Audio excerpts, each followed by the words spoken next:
Okay, some applications of trigonometry के second part में हम कुछ क्वेश्चंस और लेते हैं। आई होप कि आपने कुछ क्वेश्चंस जरूर किए होंगे एक्सरसाइज के। अभी हम कुछ सिलेक्टिव क्वेश्चन लेते हैं। Question number 8, a statue 1.6 meter tall on the top of the pedestal from a point of the ground. The angle of elevation of the top of the pedestal is 45 degree. Find the height of the pedestal. Pedestal बोलने से एक ऐसी place जिसके ऊपर हमने किसी statue को लगा हुआ है। See the picture. ये सीडी जो है ये एक पेडेस्टल है और इस पेडेस्टल के ऊपर ये जो एडी है दिस इज अवर स्टैच्यू। तो पेडेस्टल के ऊपर स्टैच्यू हमने रखा हुआ है और ये जो स्टैच्यू इसका हाइट कितना दिया हुआ है 1.6 मीटर दिया हुआ है। And what is the height of pedestal, ये हमको फाइंड आउट करना है कि पेडेस्टल का हाइट क्या होगा। अभी हमको दो चीजें और दी हुई हैं। एक पर्टिकुलर पॉइंट बी से अगर हम कैलकुलेट करें तो अगर हम टॉप ऑफ द स्टैच्यू देखते हैं, टॉप ऑफ द स्टैच्यू हम देखते हैं तो ये एंगल ऑफ एलिवेशन हमको देखने को मिलता है कितना 60 डिग्री का। और अगर हम टॉप ऑफ द स्टैच्यू की बजाय बेस, स्टैच्यू का बेस या टॉप ऑफ द पेडेस्टल देखें, दैट इज पॉइंट डी। अगर हम पॉइंट डी को देखें तो यहां से अगर हम एंगल ऑफ एलिवेशन देखें तो that angle of elevation is 45 degree. Okay, तो अभी हमको क्या फाइंड आउट करना है, हमको ये जो एच है इसकी वैल्यू फाइंड आउट करना। What is the height of the pedestal. So we have two diagrams. First is A B C, that is obviously right angle triangle and angle is 60 degree. And second right angle triangle is BCD. It's also a right angle triangle and angle is 45 degree. So first we take a triangle that is BDC.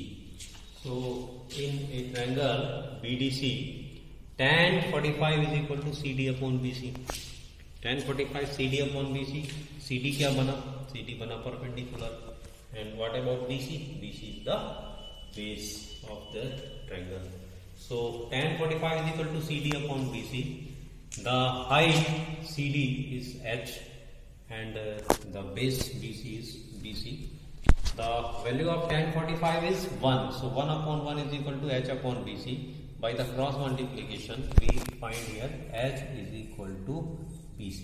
That means height of pedestal and base are same. This is our first equation. Okay. Now again we take a triangle ABC.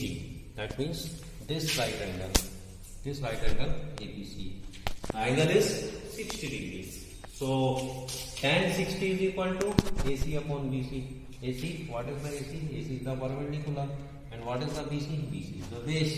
So what is the value of tan 60? Tan 60 value √3 upon 1 is equal to AC. That means AD plus DC divided by BC. ये देखिए AC क्या है? AC means A से D तक और D से C तक। इन दोनों को अगर हम सम करेंगे, sum of AD and CD is equal to AC. So √3 upon 1 is equal to AD plus DC divided by BC.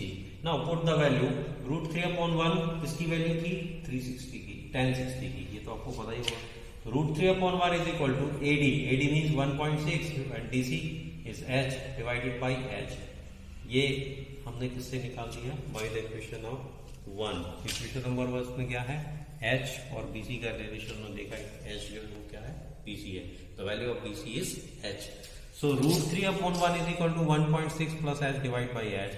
By the cross multiplication H into √3 is equal to 1.6 plus H.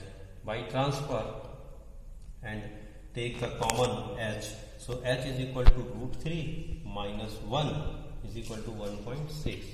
By the cross multiplication we can say that H is equal to 1.6 divided by √3 minus 1.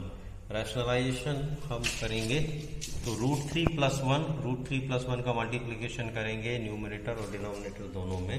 तो we can find here 1.6 multiplied by √3 + 1 divide by, see here a √3 - 1 √3 + 1 that is a - b and a + b। a - b a + b को हम क्या लिख सकते हैं, a² - b²। a² means √3 का square, √3 का square क्या हुआ 3 एंड 1 स्क्वायर इज 1, 3 - 1 इज 2। 2 से हमने 1.6 को डिवाइड किया तो क्या आ गया 0.8। तो 0.8 multiplied by √3 + 1, this is the answer. So it's a very interesting question. Height of pedestal, that is 0.8 into √3 + 1. Now we take another question. This question is depend on the angle of depression. Angle of depression का अभी तक हमने कोई question नहीं किया है। इस question से हम एंगल ऑफ डिप्रेशन को समझने की कोशिश करते हैं। As observed from the top of a 75-meter lighthouse. Lighthouse एक तरह का सिग्नल जो हमारे सी में पानी के जहाजों के लिए होता है। Lighthouse from the sea level की लाइट हाउस जो 75 मीटर का ऊपर पर है। The angle of depression of two ships are 30 degree and 45 degree. If one ship is exactly behind the other on the same side the lighthouse, find the distance between two ships। अभी जो लिखा हुआ है उसको अगर हम diagram में बना पाए तो हमारा क्वेश्चन, आधे से ज्यादा क्वेश्चन तो वहीं पर सॉल्व होता है। क्वेश्चन को समझना इंपॉर्टेंट है। सो फर्स्ट ऑफ ऑल ये जो आप देख रहे हैं ये हमारा एक सी लेवल हो गया, पानी का लेवल। इस पानी के लेवल के ऊपर पर ये जो हमने बना रखा है AB, this is our light house. Light house कितना मीटर है, हाइट इसका 75 मीटर है। अब इस लाइट हाउस पर हम यहाँ पर हैं, देखिएगा, याद कीजिएगा, एंगल ऑफ डिप्रेशन में हमने क्या बोला था कि हम ऊपर रहते हैं और नीचे की साइड देखते हैं, ठीक है। तो नीचे की साइड हम शिप को देख रहे हैं। तो पहला शिप है, suppose that is in position C। तो ये जो पहला शिप है वो C हमको यहाँ पर देखने को मिल रहा है पॉइंट C में। और ये जब हमने इस तरह का लाइन को ड्रॉ किया तो एंगल ऑफ डिप्रेशन इसका देखेंगे। तो एंगल ऑफ डिप्रेशन के लिए हमको क्या करना पड़ेगा, जहां पर है वहां से हॉरिजॉन्टल लाइन ड्रॉ करना पड़ेगी। तो हमने हॉरिजॉन्टल लाइन ड्रॉ करी है और ये जो एंगल देख रहे हैं आप 30 degree, this is the angle of depression from first ship. Now second is angle of depression is 45 degree. दूसरा शिप जो है वो कहां पर है, सी द पॉइंट D। ये D पॉइंट पर हमारा दूसरा शिप है।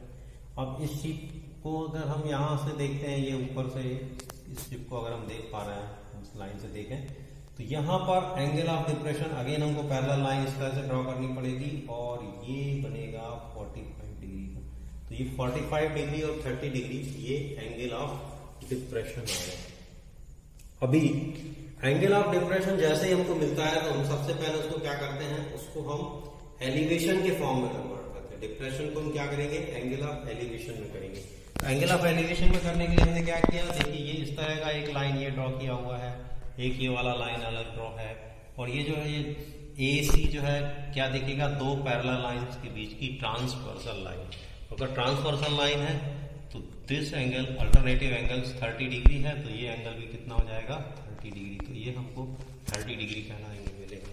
सिमिलरली एक और ये पैरेलल लाइन है, ये पैरेलल लाइन है। अब की बार अगर हम ट्रांसवर्सल AD लेंगे तो ट्रांसवर्सल AD लेने से अल्टरनेटिव एंगल्स कौन कौन से होंगे, ये 45 डिग्री एक ये होगा और ये 45 डिग्री ये होगा। इस तरह से हमको 30 डिग्री और 45 डिग्री का हम इस तरह यूज कर लेंगे। तो अभी आपने देखा एंगल ऑफ डिप्रेशन हमारा कहां पर था, ऊपर में था, उसको हमने किस में कन्वर्ट कर लिया, एक तरह से एंगल ऑफ एलिवेशन में कन्वर्ट कर लिया। ये इंपॉर्टेंट है। तो एंगल ऑफ डिप्रेशन को हम किस तरह से यूज करते हैं, इस एग्जांपल से आपको एकदम क्लियर हो जाएगा। अब हम क्या करेंगे, हम दो ट्रायंगल लेंगे। First angle is ADB, that is tan 45। सो tan 45 is equal to AB upon BD। tan 45 की वैल्यू 1, तो 1 is equal to AB। The value of AB is 75 divide by BD। by the help of cross multiplication BD is equal to 75. This is our first equation. Now again we take another triangle. That triangle is ACB, and in this ACB tan 30 is equal to AB upon BC.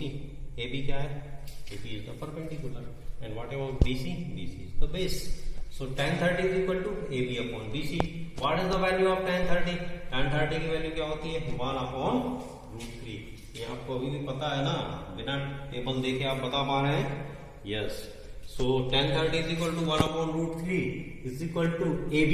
AB कितना हो जाएगा? 75. And BC, ये जो BC है ये क्या होगा? CD plus DB के रूप में, या BD प्लस DC के फॉर्म में.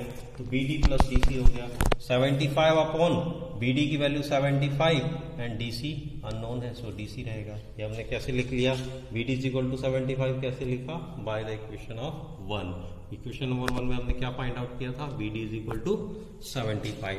सो 1 upon √3 is equal to 75 upon 75 plus DC. By cross multiplication DC plus 75 is equal to 75 multiplied by 3. So DC is equal to what? DC is equal to 75 √3 minus 75. 75 को अगर हम common लेंगे, so DC is equal to 75 in bracket √3 minus 1. What is the value of √3? The value of √3 is 1.73. So 75 multiplied by 0.73, that is 54.75. So this is the distance between two ships which make the angle of depression from the lighthouse is 30 degree and 45 degree. So this is the questions. ये CD जो हमने find out किया था वो ये था, है ना, डिस्टेंस बिटवीन टू शिप्स, ये हमको फाइंड आउट करना था और ये हमने कितना निकाला? 54.75. तो एप्लीकेशन ऑफ ट्रिग्नोमेट्री में ये एक्सरसाइज थी और इस एक्सरसाइज के लिए हमने कुछ क्वेश्चंस लिए हैं. आई होप कि आपको बाकी क्वेश्चंस भी बनेंगे. यदि कोई क्वेश्चन आपको नहीं बनते हैं तो हम अगले वीडियो में आपको फिर इसी तरह के कुछ क्वेश्चंस को लेकर के बात करेंगे. Okay, thank you.